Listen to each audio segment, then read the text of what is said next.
So I'm the Shure historian, having been there since 1976.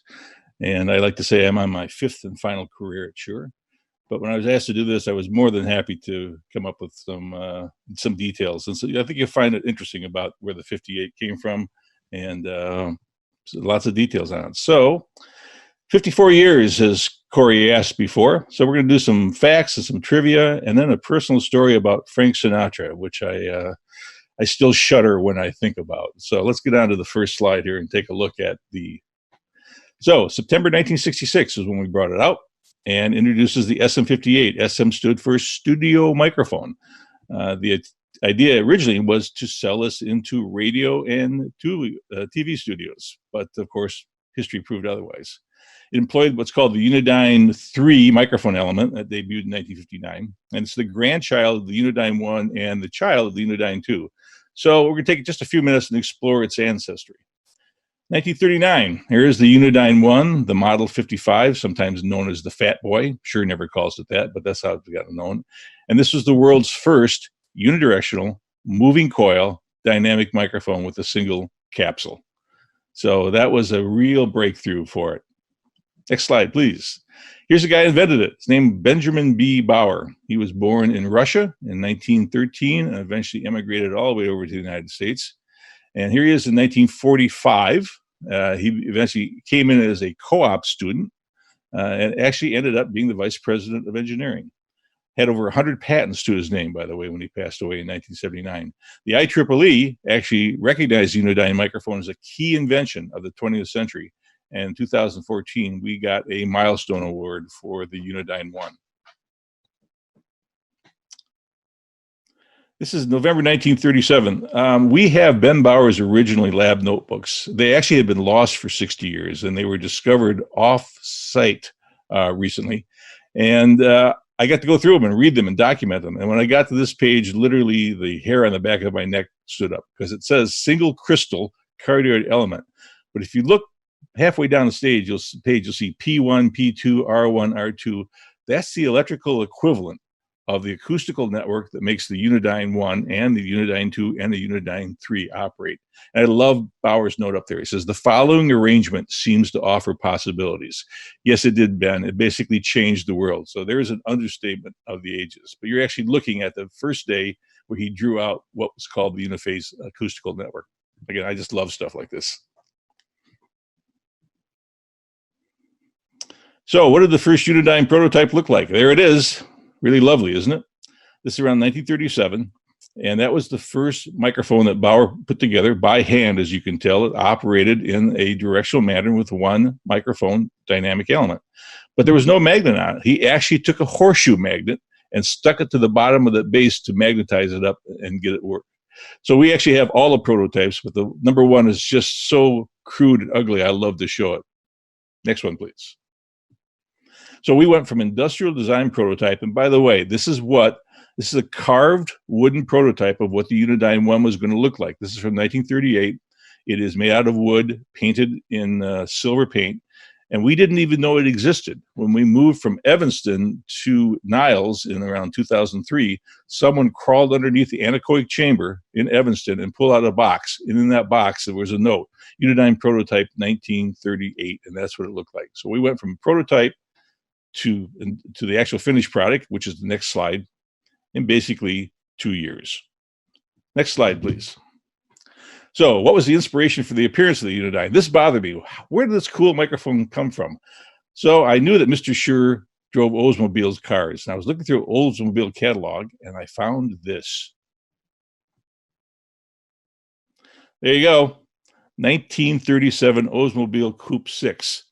I say inspiration or coincidence. I'm not certain, but it's got the same number of horizontal ribs, the same rib down the middle. It looks an awful lot like the Unidyne.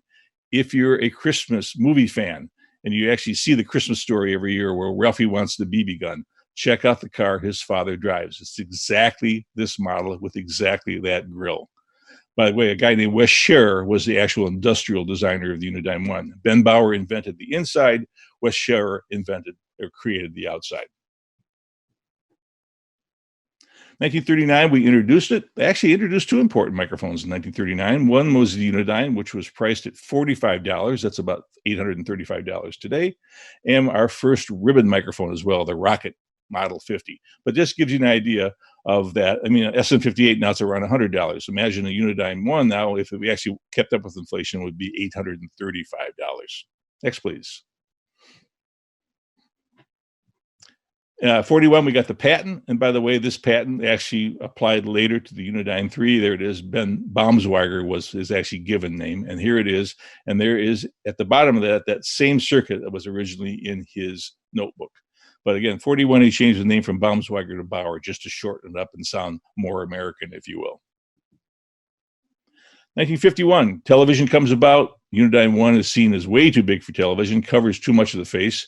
And so we bring out the 55S. S simply means small. And it's about 66% size of the original Unidyne 1. This is the microphone size that we still make today. So we've been making this size Unidyne 1951 all the way through 2020. Here's a print ad we had from 52, the microphone that needs no name. It was so popular by then that actually we ran an ad and didn't even put the Shure name in it. So at this time, the Unidyne 1 and the Unidyne II were very popular microphones for live sound in the 40s and the 50s. Sometimes for radio, sometimes for TV, but primarily, almost like today, primarily for live sound. Elvis used the Unidyne 1 so much, it actually became known as the Elvis microphone. Again, Shure never called it that, but it's kind of picked up that nickname. And of course, there was a stamp in the mid-90s too, which had the young Elvis and the Unidyne 1 in it. So here's Elvis and the Unidyne 1. And then next we have Mr. Sinatra and the Unidyne 2. So old Blue Eyes first sang into that in the 40s when he was with the Tommy Dorsey Orchestra. And towards the end of this presentation, I'm going to tell you about my encounter with Mr. Sinatra, which was a scary encounter. I'll just say that. We also have people that love it so much, they tattoo their bodies with it. Go to Google sometime when you're bored, go to the image page in Google and put in microphone tattoo, and you will find page after page after page of Unidyne tattoos. One guy came up to me at a trade show, and he actually had the image on his right arm. Go back for just a second. Image on his right arm. He had the polar pattern on his left arm, and then he unbuttoned his shirt and showed me the frequency response on his chest. Now, I've worked at this company for 43 years, and I really like it a lot, but I would never, ever do that. Next, please. So, 1959, finally, the Unidyne III. Again, the Unidyne 1 was the big one, 39. Unidyne 2, smaller one, 1951. And 1959, we bring out the Unidyne III, which is the 545. It was advertised as the world's smallest cardioidynamic microphone, had a user price of $50, and note, no XLR connector, had the Amphenol connector. And the Amphenol was actually in use from the late 30s to the early 70s. Next, please. Who invented the Unidyne III? It was Ernie Seeler, and there's one of the very few photographs of Ernie Seeler. He did not like to be photographed. He was basically born in Cuba of German parents. 1920 he was born, worked at Shure starting in 1953 and retired in 1997. Ernie's first microphone, and his primary, most important, was the Unidyne III. And it was interesting because you sang into the end of the microphone rather than the side of the microphone. And with the Unidyne 1 and the Unidyne 2, you sang into the side. So this is called, Unidyne 3 is called an end fire. A key benefit of end fire microphones is that the polar pattern is uniform about its axis. What that means is you can stick a pencil right down the core of a Unidyne 3, rotate it, and the polar pattern is exactly the same no matter how that microphone is turned. By doing that, you can actually turn it up louder in sound systems, better for gain before feedback. And this led to stadium and concert outdoor events like Woodstock. And actually at Woodstock, all the microphones were Unidyne 3 Model 565s. The ironic thing is Ernie hated rock music. There's a presence peak, as most of you know, in the Unidyne 3. It starts around 2,000 hertz, peaks out around 5,000 or 6,000 hertz, and drops off. This really bothered Ernie. Ernie wanted this to be a flat response microphone, and he could never get rid of that. But you know something? That is the signature sound of the Unidyne 3, SM58 and 57. And who knows, if we hadn't had that, would have it maintained the popularity over 5 decades? I kind of doubt it. So the President's Peak, Ernie didn't like it. It was there, and it actually became a characteristic that people love about this microphone. A guy named Bob Carr worked at Shure, and in 1963 and 64, he came up with the idea of a new line of microphones for studios, radio, television, and film studios.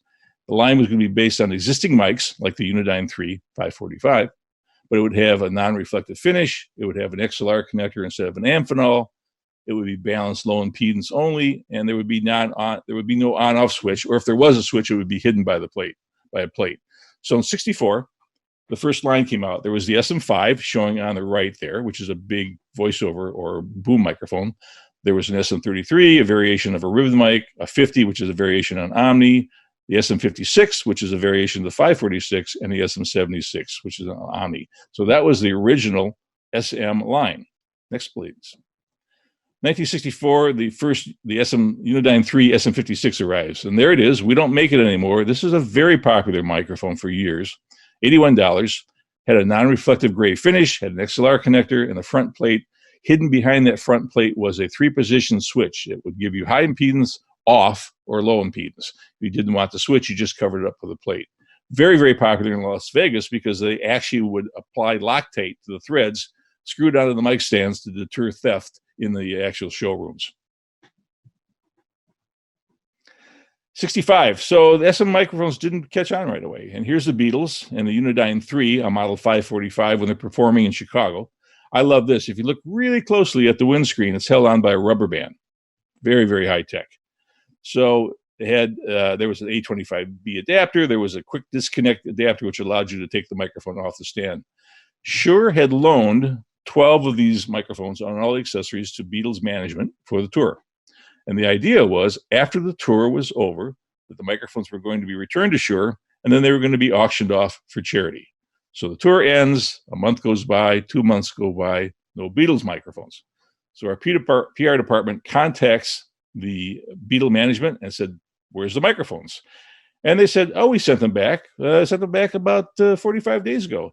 They had sent them back in a cardboard box with no markings on it. The service department didn't know what to do with them, and so they scrapped them all. There goes the auction. 1965, the SM57 was introduced. That was basically carried a price of $63, though, of course, known as a snare drum microphone, known as an amplifier microphone as well. It's also been used by the White House Communications Agency since 1966, when they first deployed it for Lyndon Johnson. Currently been used by every U.S. president since then, and they have over 400 units at there. Part of my job for 25 years, I actually was the consultant or the liaison to the White House. It was an interesting job, but they can be a difficult client. Let's just say that. Next, please. Finally, here we go. SM58 hits the stores 1966, September 1966, as a matter of fact. User price was $81. Think about that now. Now they're $99, 54 years later, just a few dollars more. But look this out. First year sales, 145 units. Only 145. And we actually did not exceed 1,000 a year until 1971. As a matter of fact, in 1970, the SM56 and the 57 and the 58 were being considered for discontinuation because they weren't making their forecast numbers. And there was a sales manager at the time, a guy named Roger Ponto, who actually hired me.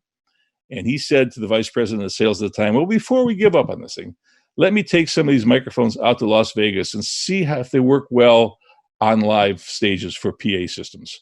Thank God Roger did that, because we hadn't done that. Who knows? The whole SM57 line and the SM58 line may have never made it to 2020.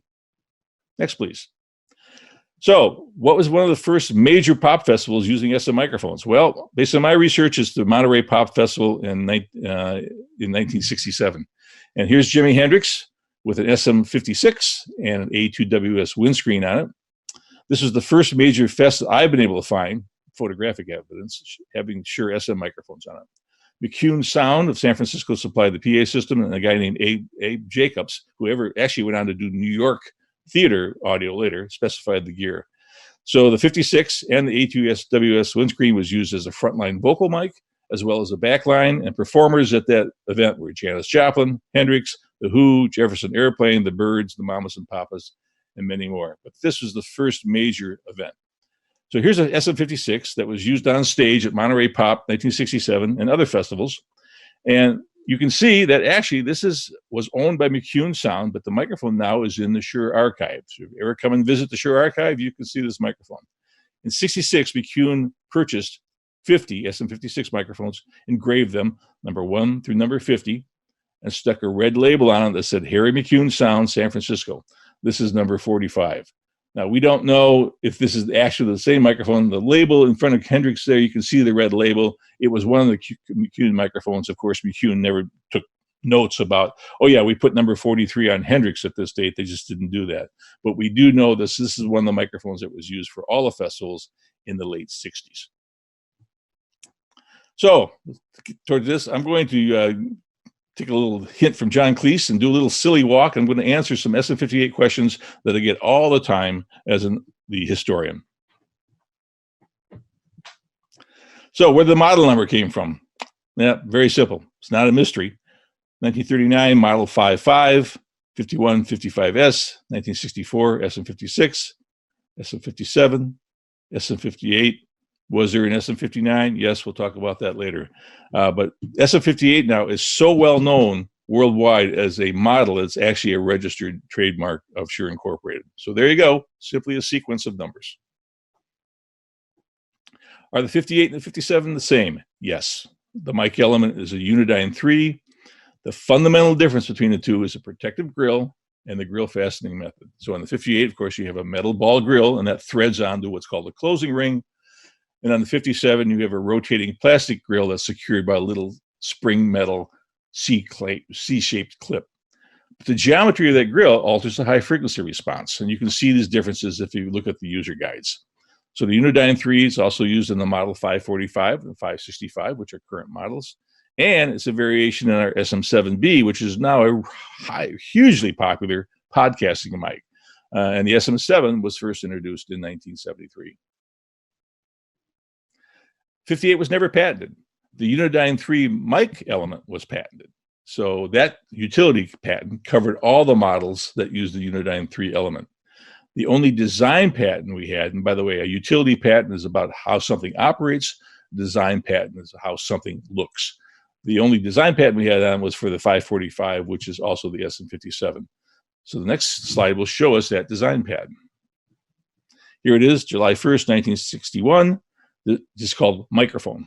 If you want to, take a photo of this, design 190864, you can look it up on Google and get all the other details of it.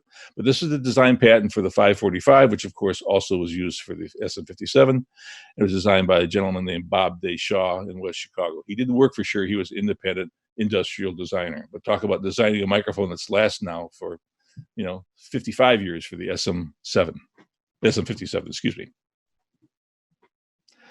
58 really has only one moving part. We're just going to set the pneumatic shock mount aside. And that is the actual Mylar plastic diaphragm and a fine wire, coil of fine copper wire. There's actually 40 feet of wire in the voice coil. The weight of it's about 0.2 of a gram, and what US penny weighs 3 grams. So 1 penny is basically the same as 15 SM58 diaphragm and voice coil assemblies. Can a singer damage the SM58 with excessive sound pressure? Well, we know Henry damaged it with excessive sweating.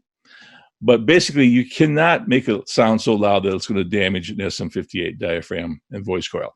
Typically, what happens when they hear that is they're actually over-clipping the input on the mixer.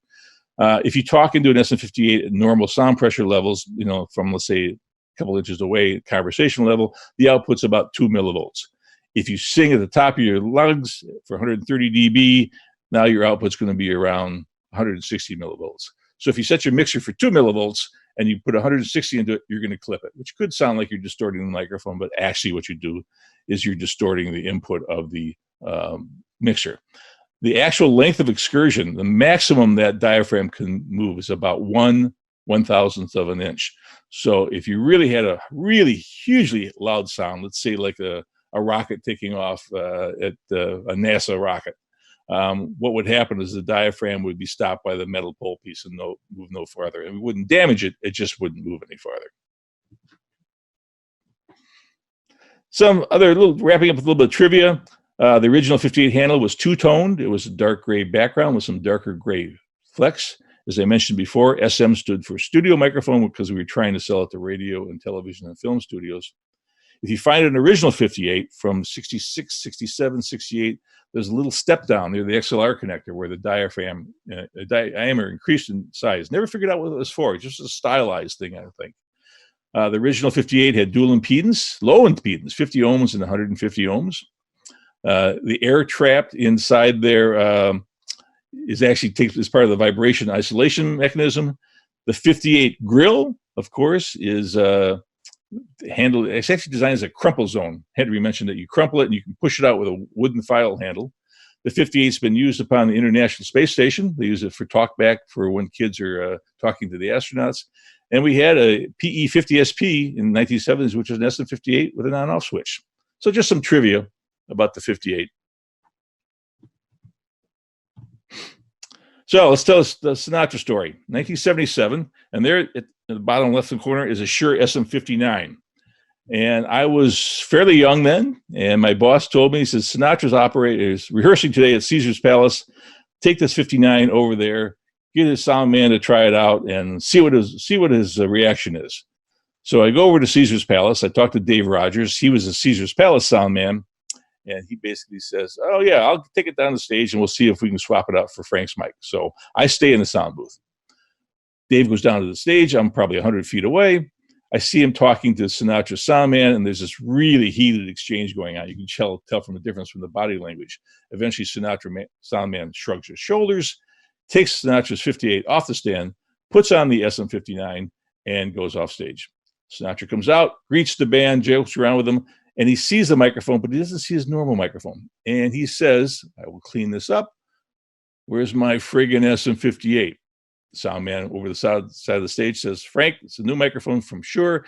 We'd like you to try it out. So he kind of says, all right. So he counts off the band, sings no more than 8 bars, and he takes the 59 off the stand and throws it with all his might to the stage left. And it slides along the floor, and it hits the wall, and he screams at his sound man, get my SM58. So the sound man runs over, unplugs the 59, plugs in the 58, puts it on the stand. Sinatra's satisfied, goes back to rehearsal. Sinatra's sound man brings it up to the sound booth, hands it to me, and he says, he didn't like it. I basically took it and turned tail and run. So that's why I said about tell that kid from Shure not to come back. That was my one and only encounter with Mr. Old Blue Eyes. 2008, you know that Roger Daltrey has been a big Shure fan for years. Here's a letter from Rose Shure, who was our owner and CEO at the time, about to Mr. Daltrey because they were going on their 27th concert tour. And I just like this line. In your role as the front man for The Who, you have provided enormous visibility for our model SM58 and inspired countless musicians to follow in your path.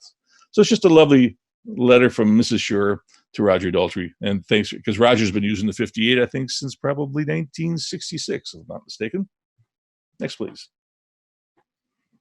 2017, we partnered with The Who and Sir Paul McCartney to auction off these limited edition microphones. All the proceeds went to charities that McCartney's Meat Free Monday and The Who's Teen Cancer America. The designs were provided by McCartney's folks and also by The Who's people, and it just was a cool thing to do.